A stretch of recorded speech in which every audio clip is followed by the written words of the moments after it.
Hey, Mike, what do Kelly Slater and PT have in common? I don't know. They're both world champs? Nope, they both own Endless Summer box set. Oh my God, rad. You guys, you can get it too. The link's in the show notes.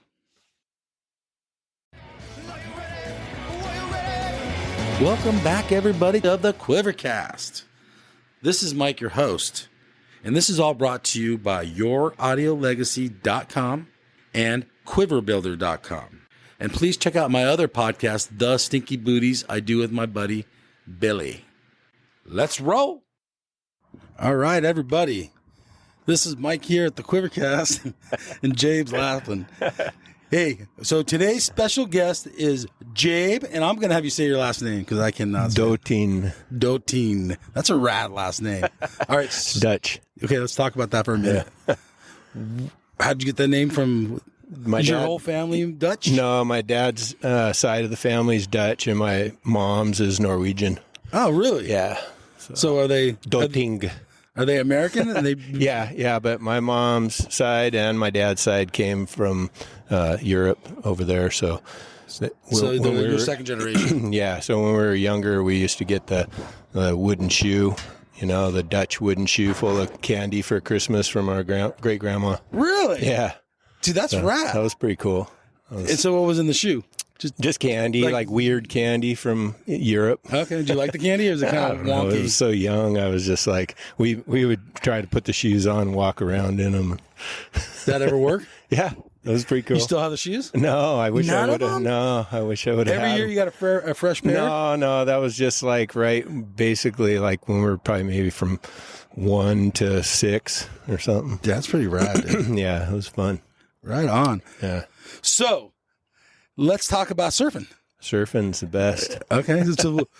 Okay, let's talk about you just got back from Nicaragua. Yeah. How was that? Yeah, it was great. It was great. It was kind of a little smaller here, and I was back and forth whether I was going to go or not. And, okay. And had a job, and I just told the lady, "Hey, I gotta bounce for a week." Okay, right in the middle of the job? Yeah, she was like, "Whoa, wait, what?"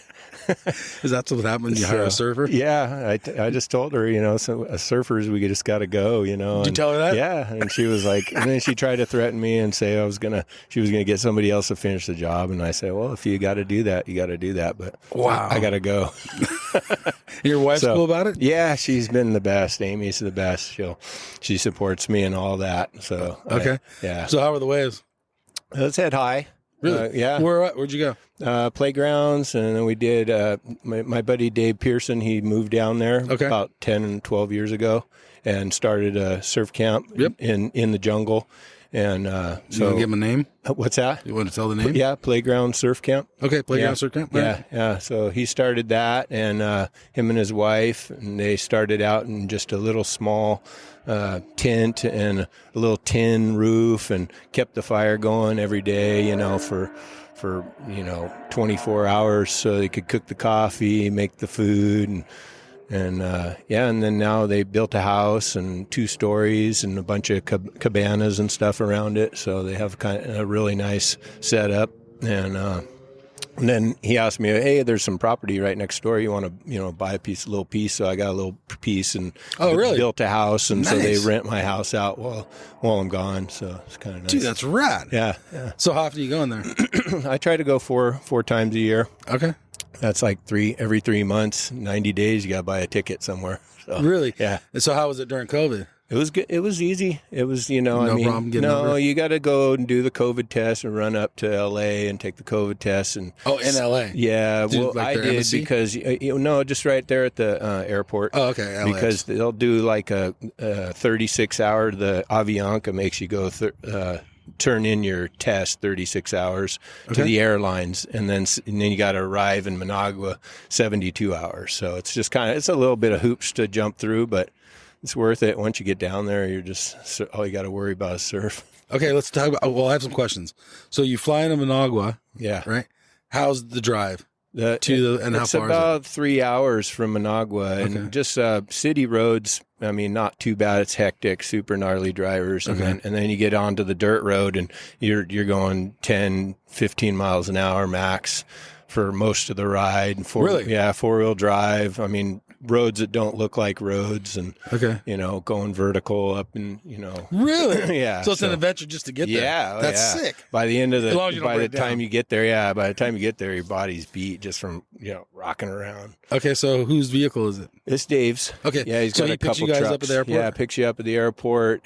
So you just, as soon as you step out, they're waiting for you. Okay. Throw your boards in, take off, and if you do the red eye flight in the morning, you're there by noon. Oh, right. So you're surfing that day, and then they got food waiting for you. You got your nice little place where your air conditioned rooms in the middle of the jungle. So rad. Yeah, it's pretty sweet. You gotta Okay. check. Come sometime. I'm gotta go for sure soon. I It's actually just passed up a trip to go. It's a working last week. man's trip. I mean, some people do it and try to get by super cheap. Yeah. And you could do that if you want to, but I'm older and I have money, and Yeah, the luxuries are important. yeah, you just want some nice things, some air conditioning, and Yeah, especially if it's some hot. good food. Yeah. I don't need to eat top ramen anymore. And then how many hours are you surfing? What's that? How many hours are you surfing there? Are you putting in more time there than here? For sure. Okay. 3 times a day. You just go, you surf in the morning for 2 hours. You go back, you have some breakfast. They'll bring you your breakfast at the camp, the palapa overlooking the waves. Yeah. So you can just sit there and say, yeah, I'll take my, bacon and eggs, and sit there, and it's offshore all day. So you just sit there and watch, and if a couple boats show up and there's a few people, they push each other deep in the lineup, and you just see these inside runners, and you just run down there and get 5 perfect ones by yourself. So you have plenty of time, so you just take so your time at least to pick the right 6 time. hours a day at least. So Wow. 2 hours in the morning, 2.5 in the afternoon, and then right before sunset you go out for a couple hours. You sore after? Not if I've been surfing, then I'm not. Okay. But if I haven't been surfing, and then you go directly into surfing all day. Okay. But the camp kind of, unless you're partying or something, the camp kind of winds down about 8 o'clock. All right. And some of the guys hang out and drink and stuff up there, and I just go to bed. Okay. Wake up early. I'm like at 8 o'clock at night till like 4 in the morning. This is like Your sleep time? yeah. What time does the light come up? It's like 5:30 or something. So you got time to eat. They give you a little coffee, a little fruit bowl, and some like sweet bread. Anything come out of the jungle? Any animals come out of the jungle? Yeah, there's a few. What are they? It's mainly monkeys. Okay. Do they come and try to get some free food or what? Yeah, they'll poop on you though. Oh, really? Yeah. MP. Really? Yeah. On purpose? Yeah, on purpose. They'll grab it and throw it down at you. No way. These are wild animals. Yeah, they're pretty gnarly. Dude, that's crazy. So why aren't you drinking? I just quit about 9. It's going to be 9 years in January 19th. Okay. I just got sick of doing it all the time. I was here, living in Oceanside. Well, I moved to the Big Island when I was 23 to almost 27.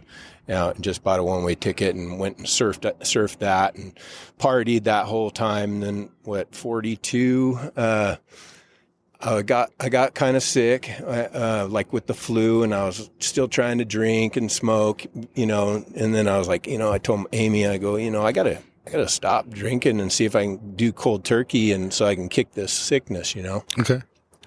And she's like, go for it. And I did. And I just never drank or smoked again. After Really? that. Yeah. I might have had one or two thinking that I could just have one or two, but I tried to drink those non-alcoholics for a little while, and that just, somebody said, hey, those have alcohol in them. And I was like, well, then I'm quitting those too. So I can be 100% sober.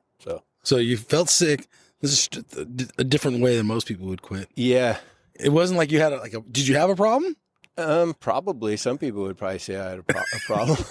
And then my business. A carpenter, you drink beer and you smoke pot, man, all day long. Okay. So you're drinking beer all day at work? Well, yeah, if you had, if it was had a 6-pack, throw it in the cooler and ice it down, have a few at lunch or something, and then maybe go back to work. I don't know. If you decided to? Yeah, if you wanted to, if the boss wasn't on you. Okay. So no AA or nothing like that? No. I just, I've always, just been, I gave my life to God when I was young, and I was always just doing my own thing. And that was at the time when I met, Amy had just decided they always threw a little, a church service over here for Easter in the pavilion down by the pier. Yep. And we lived right at the end of Myers down here on close to the Strand. So for 10 years, so we would go and just check that out once a year if the waves weren't any good. And then I just started going to church more, and that just kind of helped, spark my sobriety too. I was kind of like, hey God, if you can take this away from me, then I'll start getting back with you, more and more. So, and I think He's blessed me for that, just all kinds of good things are coming my way. So, and I get a couple chances to help a few people, at least they can see from a total lush to, if I can do it, you can do it. Anyone can do it. You know what I mean? So, Okay. So yeah, so it feels like I'm helping at some point, even when I got kind of a little bit of a stern reputation, I guess. I do want to help people. Okay. We'll get into that in a little while. We're kind of going fast here. Yeah. Okay. So then I have a couple more questions about your sobriety. Yeah. Do you think God helped you or told you maybe it was time? Or do you think the cold told you it was time? No, I didn't do it on my own. It was just a total intervention. I don't know too many people that can just basically just give it up. And it was kind of like I said, hey, if you get rid of this cold, and I'll start following you more, and I'll start, if you just get rid of, take this alcohol, and just being, it doesn't mean, like I said, just because I don't drink or smoke doesn't mean I don't have problems, and I don't have, the things that people think that just because you're a Christian, you're supposed to be perfect or something. I mean, it's not. You don't, you just come as you are, and you try to make your life better. And I think my life's getting better. I'm not as aggressive as I was when I was younger. Okay. Yeah. All right. So then, where'd you grow up? And then how'd you start surfing? Fallbrook. Well, I was born in Orange, the city of Orange, and then my parents got in the LA Times, there was pamphlet for Bonsall, Vista, Oceanside, and they were like, let's go check out Fallbrook. So we. How old are you here at this age? Do you remember? Yeah, no, I was 6. Okay. Yeah. Like kindergarten. Yeah. I started first grade in Fallbrook. Okay. Yeah, so I went 1st through 12th in Fallbrook. Right on. Yeah. And, but yeah, so we drove up there, we checked it out, we found a cool little spot right by the high school. It's like the country compared to Orange. Yeah. For sure. Avocado trees back then were 100 feet tall, just everywhere you looked, and then they got the disease and all that, and they're not as prevalent as they are, but I was a hunter and a fisherman. And in Fallbrook? Yeah. My dad hunted and fished. We'd go hunt geese at Lake Henshaw and pheasants and go fishing, go take fishing trips. And we spent a lot of time at the river, on boats. My dad had a boat, and we'd skied. But my aunt and uncle, they lived in Encinitas, right above Swami. So every summer, my parents would drop us off for a couple weeks there, and we'd just go hike over the hill there and on Santa Fe, and just walk across the tracks and go surf Swamis. And my uncle was like, him had a couple buddies, and it seemed like there was no one around back then. Really? Yeah, it was really, really uncrowded. So like Swamis was. Yeah. Like good, probably good Swamis. Yeah, it was good Swamis, man. And your uncle surfed? My uncle was like the man. It seemed like out there. What's his name? Kent Johns. Okay. Yeah, it's his birthday today. Oh, happy birthday. Yeah. But he passed away. Okay. Yeah, so. That sucks. Yeah, 2 years So ago. he surfed for how long they lived there, and how did he get? Oh, he lived there since the '60s, early '60s. So then your mom and dad were familiar with the area. Yeah, so they would. Yeah, we'd go there, and they'd drop us off, and kind of learned how to swim down at the YMCA down there in Encinitas. Kind of then we'd go to the Del Mar skate bowl, the old Del Mar where they had the downhill and the fences on the side. And just everything was larger than life back then, what I mean? And so it's back to, I was about 13, And I was always boogie boarding and stuff. And my brother came home with a purple fade quad Linden. Oh, right. Yeah, and it was at the very end of this hallway, and I'm just going, dude, I want to do that. Is your brother older or younger? Yeah, 2 years older. Okay. And he's all, got to go buy one. He wasn't letting you borrow No, it. heck no. And Right, he's like, and then you got to figure out how to get to the beach. And he wasn't helping you? No, not at first. And then all of his buddies kind of took me in under their wing, and you know, they would come and get me in the early mornings, and we'd race down to the harbor, and you know, it only took 15 minutes. Because there was no stop signs. You know, driving from Fallbrook to here, and maybe 20 minutes or something, but. And then we'd just go to the harbor. Everybody went to the harbor. You know? There wasn't a lot. It wasn't really a lot of people that went to the pier. All roads led to the harbor. You know? So, and nobody liked Fallbrook from Oceanside because they're rival football. Okay. So it was kind of like. So you guys were hating on it right off the bat? Yeah, for sure, man. Just guys. So fights and stuff? Oh yeah. Guys would just slap you, knew you're from Fallbrook, and they just come right paddling, mid-paddle, and just slap you as hard as they could right across the jaw. And you just got out of the way, man. You just like paddle down the beach. I don't want none of that. Yeah. You know, and then got a little older and a little bigger, and, you know, been there for a while, and just start pushing your way in. Get your way back. Yeah. So did you ever, some of those guys, you ever get bigger than them? And you're like, dude, pay back? Well, no, I didn't really pay back. The Oceanside locals, I definitely it was total respected. Yeah, all of them, all of those guys. You know, I wished I could have been, you know, more in the pecking order. It took about 20 some odd years before I got the nod from a lot of those guys. Okay. So, you know, had to. So did you always feel like an outsider, or like, how do you describe what you were feeling? I don't want to put words in your mouth. No, I wasn't really like. I wasn't an outsider, but I knew I was from Fallbrook, so, you know. But so there was a distinction? It was in the early 80s, so, you know, Stubbies was down there and all that. So it was kind of like I just had to keep pushing and try to be a better surfer, you know. And one day, I'll never forget it, I told him the other day, I did some work at his house, but Jack Beasley was the first Oceanside local to ever give me a compliment. Really? Yeah. Oh, that's cool. Yeah. I'll never forget it. I did a backside layback in the tube, came back out. Full 80s style. Yeah, you know, and then did a little smack, and he goes, that was a sick wave. And I was like, I made it. Yeah. And then, you know, I started getting the nod from a lot of the other guys, and you know, but there was always the elite, you know, the Chewies and and those guys, and Joey Brand was around a lot, and you know, Skeletor, and you know, Ernie Smith. He kind of ruled the zone for a while. He was kind of a force there with a couple of his buddies.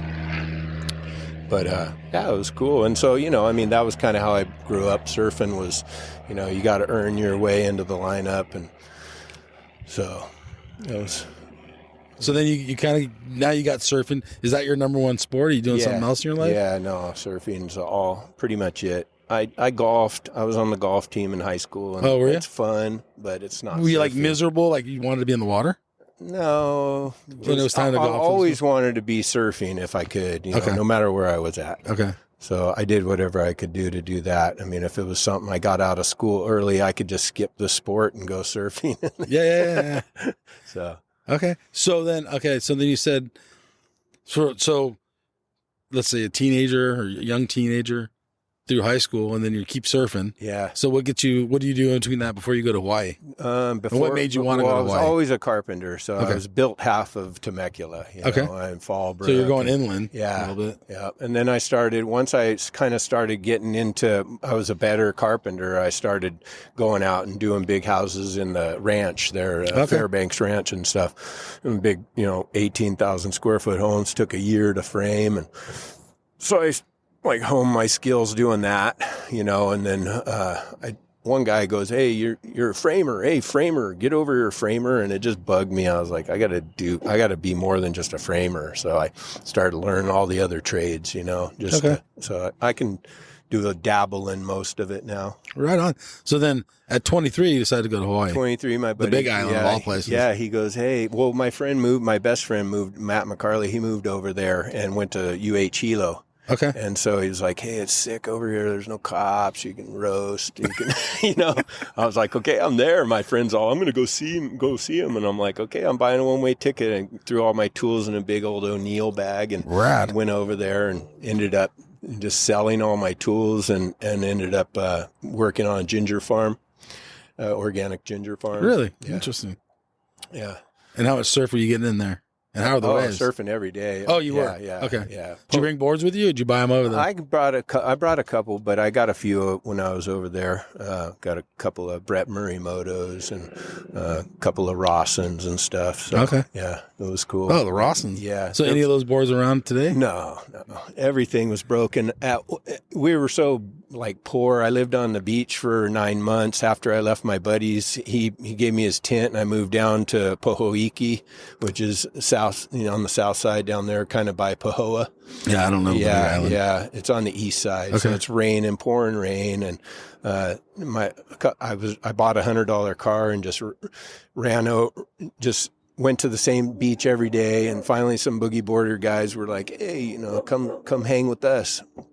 So I lived on the beach under their tent with my tent for 9 months. Rad. And just caught fish with the limu grass and, So were you working at the ginger farm, or were you just no, I was working. That was what I was doing. So I was going back and forth. They paid me $8 cash and as much, smoking as I wanted to do. And, and three meals a day. So, and then you were just surviving. Just surviving, Yeah. It was pretty primitive for sure. And how long did that last? That was, there was 3.5, almost 4 years by the time I came home. All right. What'd you learn from that? You had fun. It was the best, one of the most memorable times of my life. Just learning respect from locals, and just learning how to treat people when you're not from the area. You got to kind of come in, soft. Don't come in all rushing in and be humble. They make you be that way, otherwise you're getting kicked out. And how's the lineup there? Okay, versus the Big Island, the Hawaiians or whoever's living there. Yeah, it's versus Oceanside. Oh yeah, it's kind of the same or different? Way different. You put your head down, you go out one at a time, you pick up a bag of trash before you go out. They'll come right up to your face and go, "Here, you fill this up before you go out." Really? Yeah, that's cool. And you're that's actually good. You're not going to say no. No, and it's good respect for the beach. Yeah. Kind of cool. So it's all about the Aina there, and I learned a lot more than I think I would have learned on some of the other islands. Seem to be, pretty full with, haoles, So this was way different. We were the minority. That was what I really learned the most was reverse minority, reverse prejudice. Yeah. So, we're white. We get to do it whatever we want, quote, per se, around here. But you go somewhere else and you're not the top of the food chain. So, So this promotes respect, I think, which is huge to me. Okay. Yeah. So that translates to you today? Yeah. I do demand respect. If you're respectful, I'll freaking give it 10 times back. You know what I mean? I'll give you the shirt off my back. But if you show up and you think you're really cool, and I don't put anybody on a pedestal, and I just once I meet them, if I meet them and we click, then that's cool. And I would rather not get into a tussle with anybody, but I would rather not. Let's put it that way. So now I'm going to tell everyone. So I got a couple DMs. You mind me saying this? No. Okay.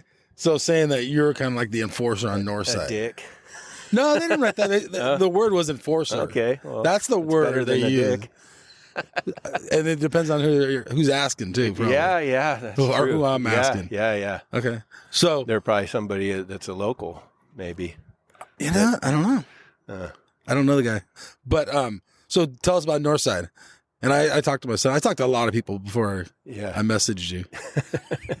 And I recognize you from out there. Yeah. But I don't surf I'm that not early proud in the of being a jerk if I come off that way, But like I said, if you come the right way, man, there's so many people that are coming right now that have come the right way that to me, I'm not the end all be all out there. There's guys that I don't even look at their waves. Like I said, the local guys, the Beasleys and the Chewies and there's a good handful of them still surfing. So, and I don't even. And ripping too. Yeah. So, and they're older than me. So it's cool. So, but as it goes down in age, some of the guys are 10 years younger and, I was 18 when they were 8, surfing the pier every day. So, and I kind of transferred from the harbor to the pier. Just my friend Eric Bradford's like, hey man, come down to the pier. And I was like, I didn't know. So I was right in the middle, surfing that little middle section like before condos? they even had the turnaround there. Yeah. Because I lived right above the Roberts Cottages for 10 years. Okay.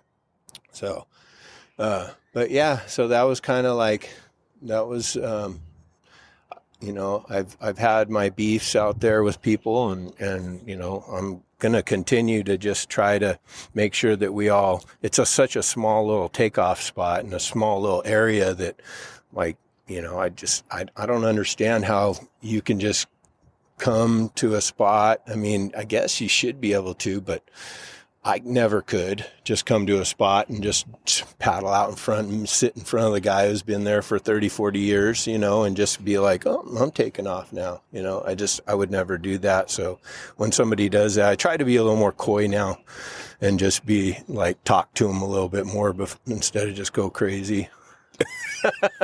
Okay. So let's talk about that. So in the past, are you saying you have gone crazy? Yeah. Okay. All right. Poke some boards and, poke some boards? Yeah. And okay. Now, are these random people or people you recognize? No, not usually people I recognize. I mean, but on this might be like Joe it's Blow been from friends. Heighton? On occasions, it's been friends, and it's like a kind of just lately, the older I get, I kind of attribute it like you're in the middle of a basketball game, you see those guys in the basketball and they just whomp on each other, and knock each other down and almost go into blows, but then at the end of the day, they're friends usually, It's not like they're going to go track each other down and have a fight, know. So, I don't know.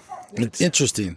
I think there's more to this because this is fascinating to me. Okay, so I grew up too, I grew up in Long Beach, so I had to ride my bike to Seal Beach. Yeah. So I had the Chaz Rickwires, Chad Wells. I don't know if you know those guys. No. Yeah, but that's what I'm saying. I would never. Yeah, they lived down the street, right? and I had to ride 3 miles on my bike. Yeah, but there was a huge difference. Yeah, oh yeah, man, the huge difference. And I got guys still calling me out, and maybe they don't call me out, but I know that they think that I'm a transplant because I'm from Fallbrook. But it's like I always say, I was at the spot surfing it pretty well when they were still shitting their shorts. Okay. So right. I'm, and it might sound cocky or whatever, but it's the truth. And so I put my time in. So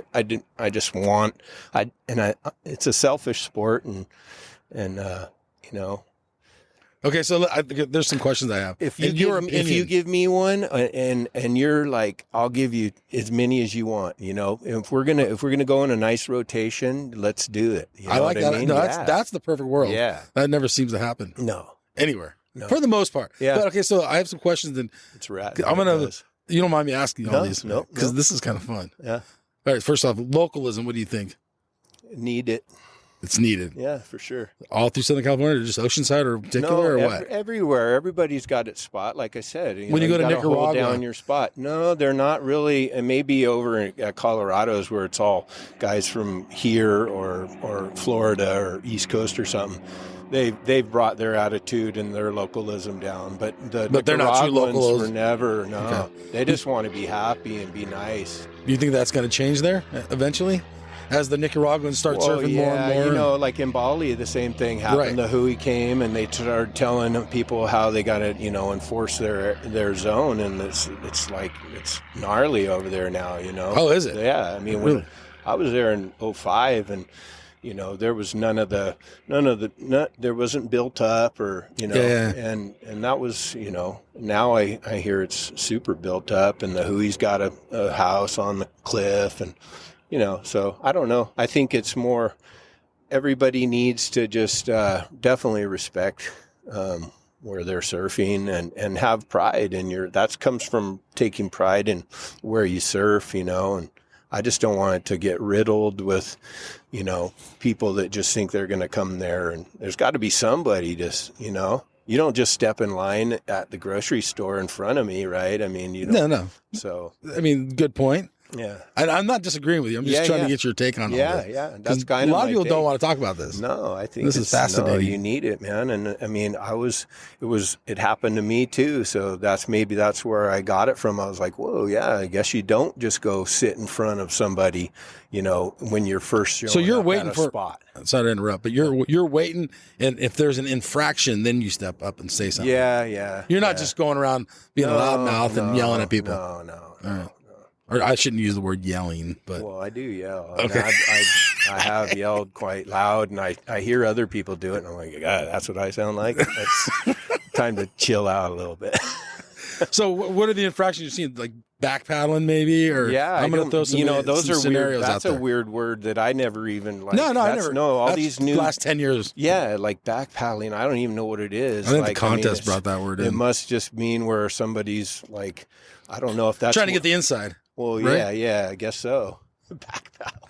That's what all the There's so kids many use now. new words nowadays that I don't. So even, what would we have called that in the 80s? Just jockeying me for the waves. inside, yeah. You're jocking me for waves, Okay. man. You're sitting at the right spot, the wave's coming to you, but all of a sudden this guy's booking over to the inside the peak. Yeah. You're not going to have that. Pro guys do it. Try to do it all the time. I'm like, dude, you guys go surf wherever you want in the world. You're not going to come to my little spot where I surf every day and do that and act like, you want to say any names? You don't have to. Taylor Knox. Okay. Yeah, he did it. Rob Machado. And what'd they say when you called them out? Adriano D'Souza. Oh, really? I almost shoved my board into that guy. Really? Yeah, I don't like that guy. You don't- No, I didn't, man. That was a one meeting? Yeah. You're judging that on? Yeah, I guess so. I'm Okay. kind of judgmental, maybe. Okay. Yeah. Fair enough. Yeah. So what'd you say to him? I hear he's a nice guy. He's super nice. Is he? I met him. I liked him. But we weren't surfing either. No, he was on the wait street. till he comes like that guy you just interviewed, the Gabby guy. Wait till you get off of work on you get off of work on a hot afternoon, you drive down the beach and first wave comes in and it's, a pro that gets to go everywhere in the world. Yeah, that's if it's your way, it's your way. Well, yeah. I guess I'm jealous of some of those guys a little bit. Oh, fair enough. That they get to go. I'm not afraid to say it. I'm just, But they are working still, even though it seems like they're working. Yeah, they told me I've heard some guys come out and tell me that they're working. I don't really think that surfing should be a job, somebody's job. I really don't. Oh, really? Okay, Yeah, we'll talk about that in a second. Yeah. Let's just wrap this whole Okay. localism. So you're for it. Yeah, for it for For sure. for what reasons? Just to keep. I think you've already touched on it. Just to keep a somewhat of a hierarchy in the lineup. Okay. And then you get that. Who makes that hierarchy? Is it the people that have just been here all the time? Yeah, or is it skill? It's a little bit of both. Time and skill for sure. I mean, you can't be if you've been full Barney. But there's guys like Wayne. The guy with the big eyebrows, and he's been out. He hasn't been here forever, but he's here all the time, and he's just he's a good guy. He can't surf that well, but he's a great guy. Okay. So I mean, he's I would never take off on him. You know All what I right. mean? Okay. I don't know. It's a sticky situation. Well, no, I know. So I'm going to give you some scenarios, and my thoughts might be close to the same. All right. One scenario is the guy's being totally respectful to you. All right. Yeah. But then it's his turn. You let him go. You're like stoked, right? You let him go, but then he blows it. No, I don't care. All right. You don't care about that. All right. What about? I'm having fun with this, by the way. I wear my heart on my sleeve. Okay. It's not good always, but yeah, probably get you in trouble sometimes. Yeah, for sure. All right. Then another scenario is the guy's just jockeying you. You're just taking off right from him. You don't even care. You don't even look at him. Yeah. You don't give him one chance and say, "Don't do it again," or no, probably. Just if I haven't seen him, I would try. I don't know. That's it. That's a hard A one. lot of times I will just go because Okay. I've never seen you before, and I don't know. It's probably not the best way to be, but I don't do that all the time. If he went around you, that's it. Yeah, if Yeah, I he's mean, doing something I'm giving you weird, kinda like- if I'm he's not doing giving you a something dick weird, I don't just go out and do that. Okay. I try and I'm really trying to take more notes from guys like Derek Bockelman and stuff. Okay. He'll give you what you think's the best wave, and then you turn around and he's on a better one. He's smart. Because he's just like, yeah. And he rips. Yeah. Yeah, like for sure. And I did notice that the nicer I am in the lineup, that that kind of rubs off on everybody, and it's not such a tense lineup. Okay. So and then so you're surfing north side, all right? And you're like the early morning guy. Yeah. So what time are you out of the water by usually? 6 to 9. Okay. And then you're done for the day? If it's light, first light till, and I'm done for the day unless it's like offshore or something. Okay. Never is. Okay. So then one more question, and this one's kind of I think how to ask this. Okay. So you being a Christian, how does that relate to yelling in the lineup? It's not good. It's not good. So that's why I'm trying to learn from others and and kind of tone it down. Okay.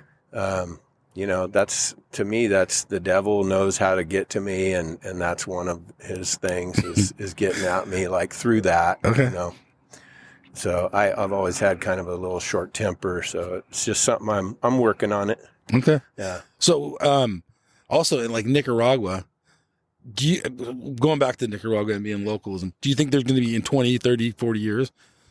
Do you think, I guess not even Nicaragua necessarily, but anywhere? I don't know about that because really? I've been going for 14, 15 years now, and it's stayed the same. Okay.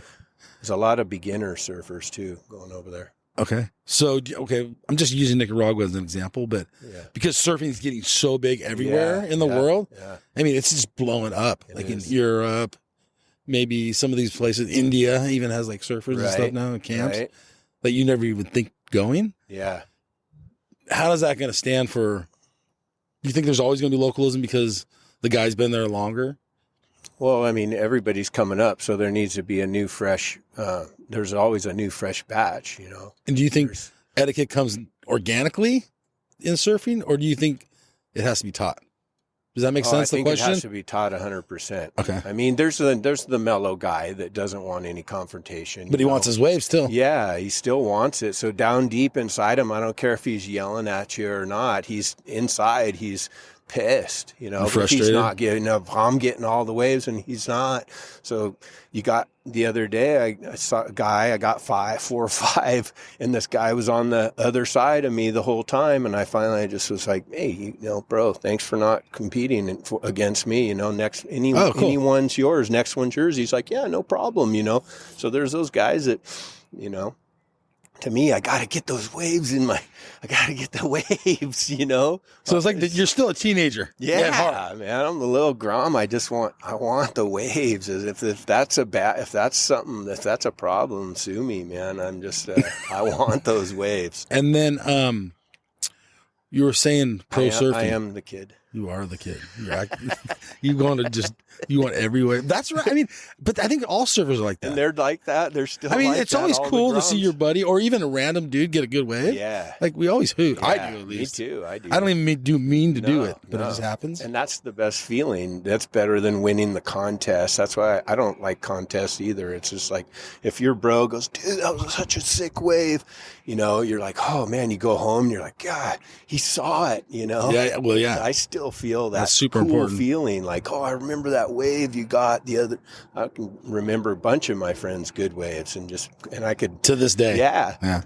Tell my friend Sean Pearson, I go, hey man, whenever you want me to replay it, the wave for you, I got it right up here. All right. All right. So you don't think people should be paid for surfing, or you don't think pro surfing? I think it's the job portion and just, maybe I always called it a hobby. It's more of it's a hobby. It's something that you love. Is it to more do. of a lifestyle? To bring money into it, changed it. How? From what I saw as a kid till now, it's just. Well, the 80s was like big time pro. Yeah. And that's kind of what started. Yeah, but we all had black today. wetsuits. I mean, before the neon, it was like, well, it was neon, and then it was black, and then it was neon again.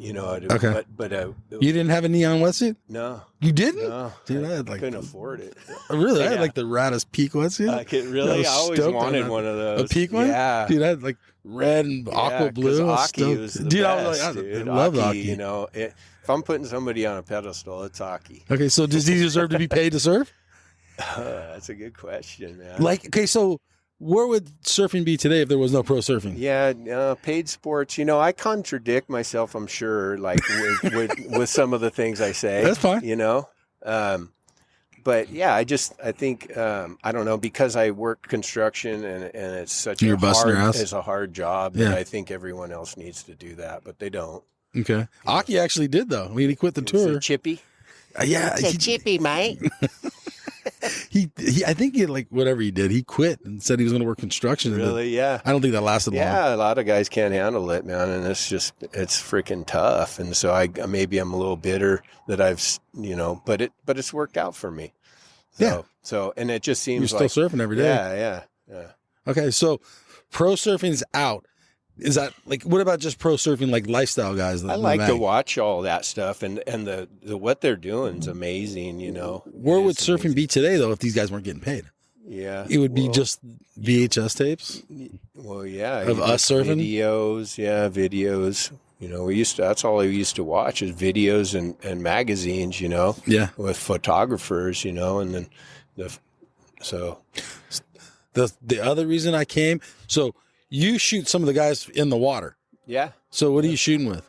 Just my GoPro. Just your GoPro? Yeah. So what motivates you to get out there and do that? You got your fill for the day? No, I really do enjoy photography. Photography is super cool. Okay. So you get, like, right in the lip, like some of those, like the picture of Jason Bennett, or Chris Abad. Yeah. Those are good, good fun. The GoPro came out nice. If I could get on like a boogie board and some fins or something, I could probably get even some better ones. And, so you're just I free enjoy swimming? that, and yeah, it is kind of like after I'm done, or after I got a couple of really good ones. Okay. And I'm like, oh, you feel like you got your fill? I'm like, geez, thank you. Thank you, God. And then I'm like, I need to get humble, and I need to. Is that your way of giving back? Okay. Yeah, right on. for sure. And how often do you do that? I try to do it whenever I got the thing in my mouth, or with me. Okay. And the waves are good. When the waves are good, I'm just so fired up that it's just I can't even think straight, and I'm having so much fun. And then it's a problem, but when it's small, I really kind of get bummed out and talk shit, is that what makes you? I think maybe that's probably what's and it shouldn't. That's funny. It shouldn't be that way. That's super funny. I'm just being honest. No, it's cool. I'm honest. Whatever I say, I'm no perfect saint or nothing. No. Just working through like everyone else. That's funny. So, but like. So those pictures, are you on your board? Are you free swimming, or what are you doing? Yeah, no, I'm just sitting on my board. Oh, so you're just paddling over? Just paddling over, and I just reach out with my hand, Right on. Yeah. They came out pretty good for the GoPro. Yeah, I'm surprised. I thought you were going to tell me you had some rad, like, water housing and stuff. The new GoPros are pretty cool because you can, and all the new stuff with, pictures and stuff nowadays, you can zoom in and you can, put different colors and add to it. So technology today. Technology is cool. So, and back to that surfing thing. I mean, it's like everything needs to grow. We need to grow. Surfing's got to grow. So I'm every couple of years I kind of reinvent how I'm thinking and how I'm treating people and how I'm, and just try to say, okay, am I doing it right? And it's like, there's something that just always comes back. There's a chip on my shoulder, my mom said, and I'm trying to get it off. And I guess the older I get, I'm getting a little bit more mellow, trying to. Okay. Yeah. You trying to, or you are? I am. I you think are? I okay. am. Yeah, I think I am. All right. Yeah. And then what about, okay, so since you brought that back up, that's cool. Yeah. But I have a question. Do you ever go back and apologize to someone later? Oh, yeah, for sure. Do you I 10 kind of minutes later? Okay. Yeah. Some accept it and some don't. And, but that's a huge step in my in my bettering myself is being able to go do that. Okay. And I pray for just camaraderie and friendship while I'm out there, and just and yeah, it's a tough little gig out there, but I love it. I'm never stopping. People want to stop and say it's too crowded. I don't understand it. So. Okay. So you ever get out so you're the first guy in the water sometimes, or a lot of times? Yeah, I try to be. Okay. There's a couple guys that are trying to push the envelope, but They're trying to beat you there? Yeah, for Do sure. they laugh at you when you paddle out? Yeah, I get a couple comments. Mostly firemen, you know who you are. Okay, that's funny. All right. So what about like swells? If like it's kind of walled here, like sometimes like Yeah. the south swells go a little Yeah. too wall sides. Are you do going a somewhere lot- else? Well, Or you just turn around working? Yeah, it's work and do something gardening, hang out with my wife. So Do you're done. stuff. Yeah, I try not to torture myself anymore because that's where I get. If I go out and it stinks, then I'm kind of like I get grumpy, and so I think I'm attributing most of my grumpiness is probably to the waves being kind of not all that here. I always say this is. So you're not driving down the street looking for something better? No, I did that my whole life. I know where it's good. Okay. I mean, Yeah. people always come up and tell me where it's good, but they're surfing right next to me. They're telling me it's good down there, but they're like right next makes to me. sense. I'm I like, never "Well, thought why about aren't that." you there? Yeah, no You're shit. right here at the north side. Yeah, no shit. I didn't even think about that. That's funny. I call it like I see it. Yeah, I never even thought about that. All right, what kind of boards are you riding? Or do you have different boards, different shapers? Super blessed right now with the fire wires because I do work, and the Pizels. Those guys have just like hooked me up. I go do some work with them, and then we trade for some boards. And Sick. so with that is pretty much that's all that I got. I used to ride Dave Pearson's boards, Mm-hmm. those Azeras, for 15 years, and then he moved to Nicaragua. So I was like, uh-oh. And so my buddy Robbie Burns, he hooked me up with Firewire and Chewy's down there, Mm-hmm. so just amazing guys. And the boards are like, I don't care what they say about those boards and where they're from, they're solid as a rock. So, you can keep one for a year and they're not all smashed. You get a poly board from other places and, they're smashed. So right away. Okay, so so Firewire, what's their technology that you're riding? It's not don't poly even though. know. You're just saying versus poly. Yeah. Versus yeah. poly. Whatever they're doing, Okay. they're making a super supreme strength on their board. Okay. So, and I've never ridden one, but I would like to. People talk shit on them, but I like them a lot. And How big is your and board? The Pizels are probably my favorite. Are they? So, yeah. Okay. Yeah. What's your like regular board? Like a 6'2", 20, 19 or 19 7/8, 2 and 5/8, 2 and 3/4 now. I'm going up in liters, which they never had before. But Yeah. so I guess I'm 34 or 35. But one of my like fishy boards is a 41. So I can catch all kinds of waves. Liters don't mean nothing. Yeah, That's my opinion. Yeah, 6'2", right? Exactly. See, that's It's where they put the foam. Yeah. You have. I don't want to be so old of a guy, though, that doesn't know all that stuff. It's not like a big thing. If somebody asks me what my board is, it's just a 6'2", almost 20. And So is it the way you feels under your arm? Yeah, for sure. For Okay. sure. It's got to be thick enough to ride, but And keep you paddling. yeah. And keep you above water. Yeah. Okay. Yeah. And then since you're riding those, do you think your board's going to get bigger as you progress in age? You can try to stay on the 6'2" 6'2". forever. Yeah. Do you ever have those challenges? Well, you said smaller days. I'll go shorter, thicker, and wider. What on smaller days? You never bust that longboard? I just sold a longboard. I brought it to the beach for the first time in a year and a half, 2 years. I've had this longboard sitting down there at Donald Takayama. I brought it to the beach, and my friend gave me some good money for it. Oh, I gave you good money. All right, yeah, cool. so, and I was like, It was I'm a never going to classic. ride it anyways. Yeah, it's Yeah. probably a classic. Yeah. Shaped by him? Yeah. Oh, yeah. You should have got rid of that, dude. That's what they said. Another guy knocking on the door going, no, dude, don't yeah. sell it. I mean, whatever. Like, If you, bro, you know. I was going to throw it in the trash. No. I don't like longboards. I know. Okay, so yeah, I don't really longboard either, They're but just too there's a big. day for They're them. just too big. There are certain days, for me, in my opinion. Yeah. Everybody's got their own little likes. I just don't like them. All right, so you're talking about like your friends watching you surf and stuff. Do you have a memory like you got like engraved in your head where your friends saw you get a good wave, and where was it at? Of me getting a good Yeah, wave? like you scoring either like getting a sick barrel on north side or Yeah, maybe I got some good ones. I got some good rights. Every once in a while, I'll get like a really good right and just come shooting out. And I can't remember who was watching, but Okay. it was a friend, and we were all smiles, and then whoever it was, he or she ended up getting a perfect one right after that, and I got to watch it too. Oh, right. And those types of sessions where you're just like, yeah, this is epic. Yeah, those are the best. What about your wife, Amy? Does she surf? No, she has, but she doesn't. Okay. No, she's totally cool with the lifestyle. Yeah, she loves it. I mean, you guys live a couple blocks from the beach. Yeah, so. We go to the beach, and she'll take it or leave it, but she loves to come down and enjoy, and then she does her thing too. Okay, so yeah, all right, right on. So it works out, and she's definitely a hard worker, and she likes to hang out with her friends, and so we kind of have it. It's cool to where.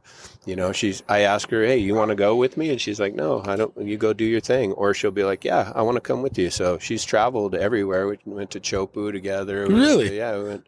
Cool. We went to, a bunch of Mexico. We rented a house for a couple of years at Baja Malibu. And, right. Yeah. So how was Chopu?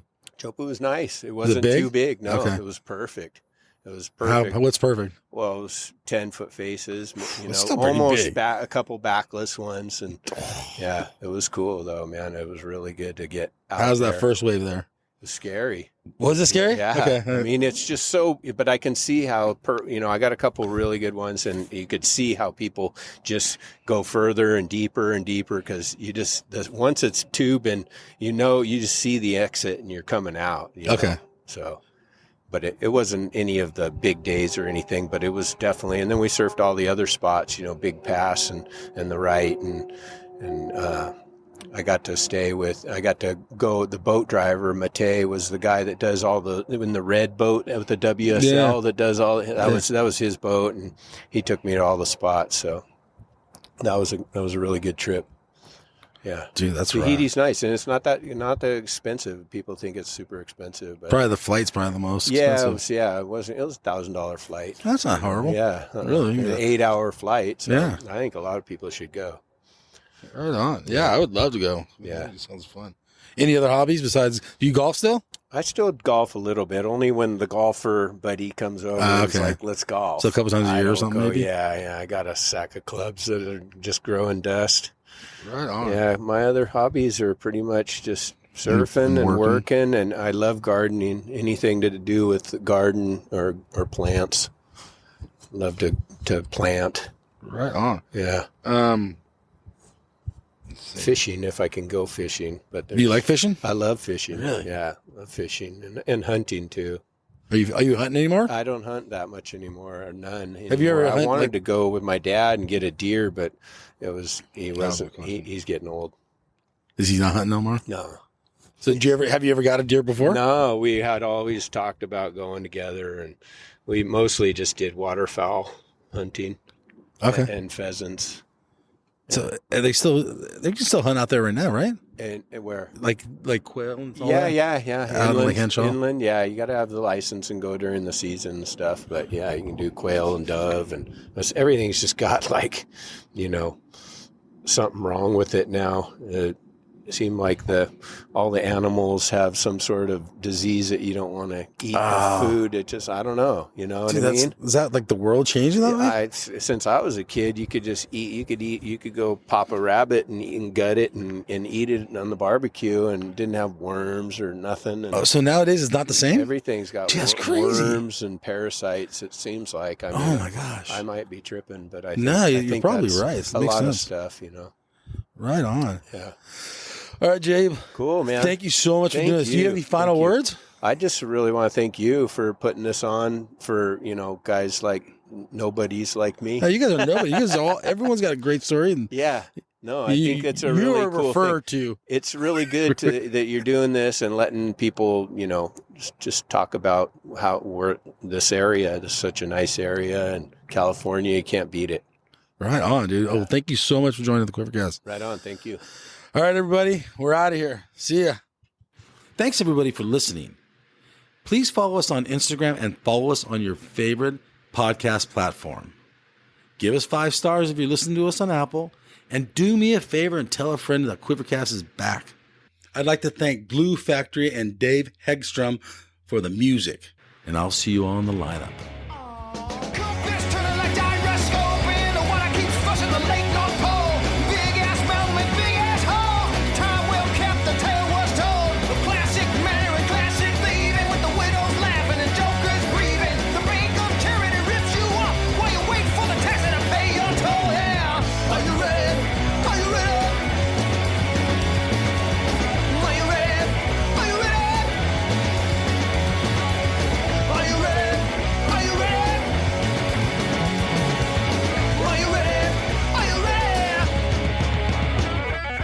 you bore me.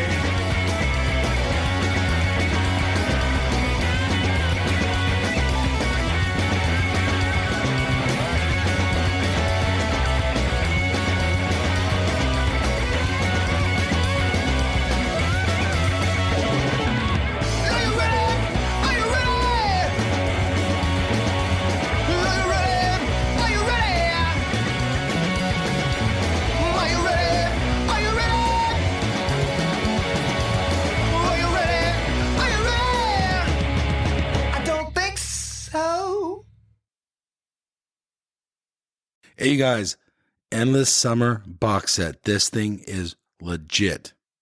It's authentic, numbered certificate in it. It has a 5-frame film strip from the original print. You will literally own a piece of history. It has a specially minted bronze medallion. Dude, that thing's sick. Okay, there's so much more here. Go to the show notes. There's a link on there. Go check this piece of history out. This thing's rad. Seriously. Smithsonian American History Museum has it. It took 4 years of research with 3.5 in production, all hand assembled. This thing's rad. So much to this awesome box set. Remastered DVD, sharper images than the original film, but dude, this thing's so sick. Link in the show notes.